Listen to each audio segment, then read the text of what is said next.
안녕하십니까. 마산 창원 소송 회생 파산 전문 법무사 박성용입니다. 오늘은 앞서 말씀드렸다시피 개인 회생 파산하고 임차권에 대해서 어느 걸 먼저 할까 했는데 최근에 너무 많은 분들이 임차권 관련해서 이제 문의를 많이 주셨어요. 그래서 오늘 임차권에 대해서 먼저 한번 말씀드려 볼게요. 우리가 일반적으로 전세라고 생각하는 거 전세 아닙니다. 전세라는 건 전세권 설정 계약을 하고 등기부에 공시되는 별도의 권리이고요. 우리가 일반적으로 생각하는 전세라는 건 임차권입니다. 임차권, 임차보증금. 즉 우리가 지금 오늘 목적은 임차보증금의 반환입니다. 일단은 계약을 해지하기 한 달 전, 1개월 전에 계약 해지를 하셔야 되고요. 정상적인 계약 기간 만료로 해지하실 경우 이 기간 내에 해지하지 않으신 경우에는 묵시적 갱신이라 그래가지고 또다시 임차한 걸로 봐요. 2년 동안. 그러나 이 경우에도 언제든지 해지할 수 있도록 해줍니다. 하지만 해지하겠다고 상대방에게 해지 의사표시를 한 시점부터 3개월 뒤에 해지가 돼요. 즉 정리하면 계약 종료로 해지를 하실 거라면은 1개월 전, 갱신되어서 묵시적 갱신이 일어나고 난 다음에 내가 계약을 해지하고 싶다면 계약을 해지하고 싶은 시점으로부터 3개월 전에 계약 해지의 의사표시를 하셔야 돼요. 그렇다고 딱 1개월, 3개월 딱 맞춰서 했다가는 곤란한 일이 생기겠죠. 적어도 또 이게 조금 이따 말씀드릴 내용 증명이라는 것이 송달이 안 될 경우도 있으니까 보통 조금 더 일찍 한 달이 아니라 2달 전, 3개월이 아니라 4개월 전에 미리 말씀을 해주시는 게 맞습니다. 그리고 이제 해지 의사표시는 보통 구두로 많이 하세요. 전화로. 그러다 보니까 뭐 통화 녹음하시는 경우도 있고 또는 뭐 문자나 카톡을 하시는 경우도 있는데 그런 것보다는 내용 증명이란 걸 보내시는 게 맞으세요. 내용 증명의 내용은 뭐 대단하게 많이 쓸 건 없고요. 우리가 언제부터 언제까지 어떠한 임차 목적물에서 계약을 했는데 나 더 이상 갱신 안 한다. 응? 그러니까 몇 월 며칠자부로 해지할 거니까 그때 우리 임차 목적물을 반환할 테니 당신도 임차 보증금을 반환해 달라. 뭐 이런 내용으로 쓰시면 되고요. 한 부 쓰시고 서명하시고, 서명이 사인을 말하는 거 아닙니다. 휘갈게 쓰는 그거 말고 정자로 자기 이름을 쓰는 걸 말해요. 그렇게 해서 2부 더 복사하시고, 아니면은 그냥 3부를 만드셔도 괜찮습니다. 만드신 다음에 우체국으로 가시면 우체국에서 접수인을 찍고, 한 분은 임대인에게, 한 분은 우리에게, 한 분은 우체국에서 3년 동안 보관하게 되어 있어요. 그러면 우리가 둘 중에 임대인이나 임차인 모두 다 서류를 분실했다 하더라도 우체국에서 서류를 복사본을 받으면 되겠죠. 한 번씩 임대인이 이사를 가신 경우가 있어요. 그래가지고 송달이 안 되는 경우가 있습니다. 그래서 제가 한 달 또는 석 달이라는 그 기간을 딱 맞춰서 하지 마시라고 했던 부분인데, 그런 경우에 그 반송되어 온 내용 증명을 가지고, 그리고 그 임대차 계약서 복사본 한 부 가지고 구청 뭐 민원센터 가셔가지고 이거를 제출하시면 상대방의 주민등록 등본 또는 초본을 발급받을 수가 있어요. 물론 주민등록번호 다 가려지고요. 이때까지 이사했던 이력 다 사라지고 단순히 지금 사는 주소만 딱 나와요. 그럼 어떻게 해야 되죠? 네, 지금 있는 그 주소로 다시 내용 증명 다시 보내시면 돼요. 보내시면 되고 내용 증명이 가장 좋다는 거지. 뭐 통화 내용 녹음하시거나 문자, 카톡 이런 것도 중복적으로 활용하시면은 아무래도 조금 더 도움이 되겠죠? 그렇게 보내시고 난 다음 이제 계약이 해지되었을 때 내용 증명을 한 번 더 보냅니다. 계약이 정상적으로 해지되었습니다. 언제든지 임차 목적물을 반환해 드릴 테니까 임차 보증금을 반환해 주십시오 라는 내용으로 한 번 더 보내시고, 그리고 이 시점에서 이제 해야 될 것이 바로 임차권 등기 명령을 통한 임차권 등기입니다. 우리가 대항력이란 이야기 많이 들어보셨을 거예요. 대항력의 요건은 주택의 인도, 즉 점유와 그리고 전입신고 또는 주민등록이에요.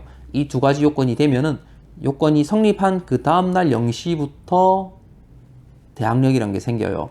대항력이라는 것은 집주인이 바뀌더라도 설령 매매가 아니라 뭐 경매로 바뀌는 한이 있어도 원래 계약된 그 계약 기간 동안 내가 사용 수익을 할 수 있다고 주장할 수 있는 권리를 말해요. 확정일자 꼭 받으라는 이야기 하잖아요. 그죠? 확정일자를 받으면 뭐 경매 등으로 이제 임차 목적물이 매각될 때 우선 변제권을 행사할 수 있는 권리라고 보시면 돼요. 즉 임차 보증금 먼저 반환되어야 된다. 그러나 이것도 어디까지나 우리보다 선순위 권리가 있으면 그 사람보다는 뒤처질 수밖에 없는 거예요. 즉 저당권이 잡혀있는 상태에서 우리가 대항력을 가져봐야 이 저당권의 효력 때문에 임차권은 소멸하게 됩니다. 경매로 갔을 때. 그렇기 때문에 특히 조심해야 될 거는 처음에 들어갈 때는 우리가 분명히 대항력이 있는, 즉 1순위였단 말이죠. 그리고 집주인이 여기다가 저당권을 잡았어요. 그리고 임차권 등기 신청 해놓고 여기서 정말 많은 실수를 하시는 부분인데, 임차권 등기가 될 때까지는 그 점유를 풀고 계시면 안 돼요. 대항력 끝까지 유지하고 계셔야 돼요. 만약에 임차권 등기가 되기 전에 대항력을 풀었다. 그러면은 임차권 등기가 된 그 시점에 다시 대항력을 취득한 걸로 봅니다. 그러면 원래대로 했으면 나보다 후순위였던 저당권자가 1순위가 되어버리는 거예요. 엄청 억울한 케이스죠. 이런 경우도 많이 있어요. 종종 있어요. 그래서 항상 법무사랑 상의를 하라고 말씀드린 거예요.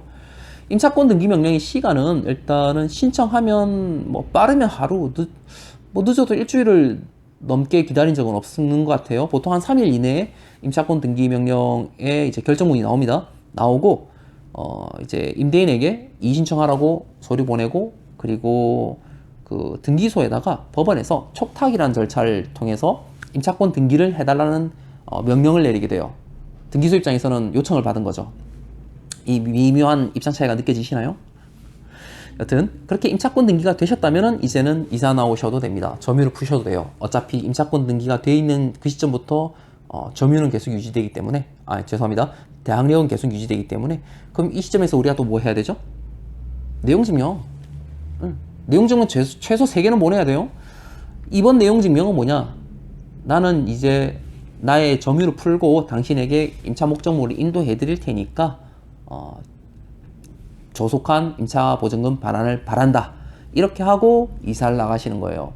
왜냐면 보통 세입자분들은 이쪽에서 계약이 끝나면 또 다른 쪽에서 계약을 하시기 마련인데, 이쪽에 있는 대항력을 유지하기 위해서 계속 점유를 하고 계시다가 이쪽은 오면 대항력을 취득을 못하는 문제가 발생한다는 거예요. 그래서 임차권 등기 명령을 꼭 해야 된다는 겁니다. 그러면은 임차권 등기 명령으로 여긴 대항력 가지고 여긴 또 점유와 인도를 통해서 대항력을 가지시게 되는 거예요. 그죠? 그렇기 때문에 일단은 임차권 등기 명령 하셔야 되고, 그리고 이제 세 번째 내용 증명이 인도까지 보내고 나면은 이제 지급 명령이나 본안 소송을 통해서 상대방에게 이제 집행력을 가지게 되고요. 지급 명령과 본안 소송의 이제 차이점 다음 시간에 제가 한번 일러드릴게요. 어쨌거나 지금 명령이나 보완한 소송을 통해서 집행력을 가지게 된다는 거, 요거만 알고 계시면 되고, 그 집행력을 가지고 상대방 재산을 압류하거나 이제 뭐 경매를 하거나 하는 강제 집행 절차로 가게 되는 겁니다. 여기까지 뭐 정말 짧게 말씀드렸지만 핵심적인 부분은 제가 다 말씀드렸어요. 이제 그거를 수행하는 법무사의 역량이 달려 있는 거고, 어쨌거나 계약을 해지해야겠다고 마음먹은 그 시점에 법무사를 찾아주셔야 돼요. 직접 하시는 것도 뭐 하실 수만 있으면 하셔도 됩니다. 되는 게 아니라 하실 수 있는 거예요. 그건 본인의 권리이기 때문에 본인이 직접 하시는 거 아무도 뭐라 하실 분 없어요. 그러나 돈이 한두 푼이 아니잖아요. 나의 재산에, 어떻게 보면 나의 재산에서 가장 큰 재산을 가장 큰 지분을 차지하는 부분이 임차 보증금일 텐데